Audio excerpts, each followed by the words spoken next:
চাপ দিয়ে দেয়াল একটু কাছে আসে, বুকের ওপর অচেনা ভার। শ্বাস নিতে চান কিন্তু বাতাস ভারী। মনে হয় এই চাপ আরেকটু বাড়লেই সব শেষ। ঠিক তখনই দ্বিতীয় আযাব। অন্ধকার আরো ঘন হয়ে যায়, এমন অন্ধকার যেখানে ভয়টাও দেখা যায় না, শুধু অনুভব হয়।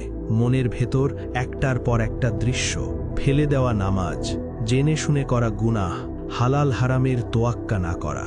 এই স্মৃতিগুলোই আযাব হয়ে ফিরে আসে। তারপর আসে তৃতীয় আযাব। কবর কথা বলে না, কিন্তু বোঝায় এই জায়গা আপনার জন্য কেমন হবে।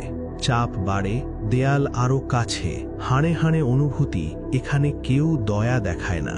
এক মুহূর্ত মনে হয় এটা কি চিরকাল? এই প্রশ্নটাই আর একটা আযাব, কারণ উত্তর এখনো বাকি। সময় এখানে একদম থেমে গেছে। 1 সেকেন্ড 1 বছরের মতো, আর প্রতিটা সেকেন্ডে একটাই অনুভূতি, আপনি পরীক্ষার ভেতরে আছেন, আর প্রশ্ন এখনো শুরু হয়নি।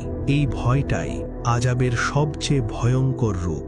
কবর হঠাৎ নীরব থাকে না, মাটি কেঁপে ওঠে, চাপ থামে না, বরং বদলে যায়।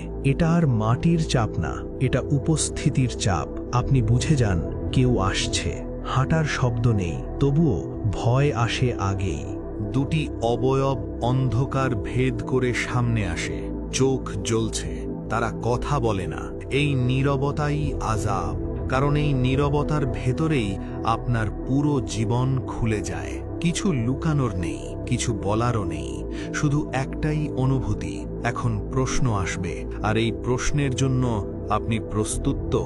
ঠিক তখনই কবরের ভেতরের বাতাস বদলে যায়, মাটি কেঁপে ওঠে, অন্ধকারটা যেন আরো ঘন হয়ে নামে। আপনি কিছু বুঝে ওঠার আগেই দুজন উপস্থিত হয়। তারা হাসে না, সময় নেয় না, তারা কথা বলার আগেই ভয় বুক চেপে ধরে। এরা হলেন মুনকার ও নাকির। আর শুরু হতে যাচ্ছে এমন এক পরীক্ষা যার জন্য আর কোনো পরে নেই। নীরবতা হঠাৎ ভেঙে যায়, কবরের ভেতর যেন কিছু একটা নড়ে ওঠে, মাটি কেঁপে ওঠে। তারপর তারা এগিয়ে আসে, দুজন, চেহারা কঠিন, কণ্ঠ ভারী, কোনো ভূমিকা নেই, কোনো সময় নেই। হঠাৎ প্রশ্ন আসে গর্জনের মতো, মান রব্বুকা, কে তোমার রব? এই প্রশ্ন মুখস্থের না, এই প্রশ্ন জীবনের। ভেতরটা ফাঁকা লাগে, মুখ খুলতে চান কিন্তু শব্দ আসে না, মাথার ভেতর শুধু ঘোর।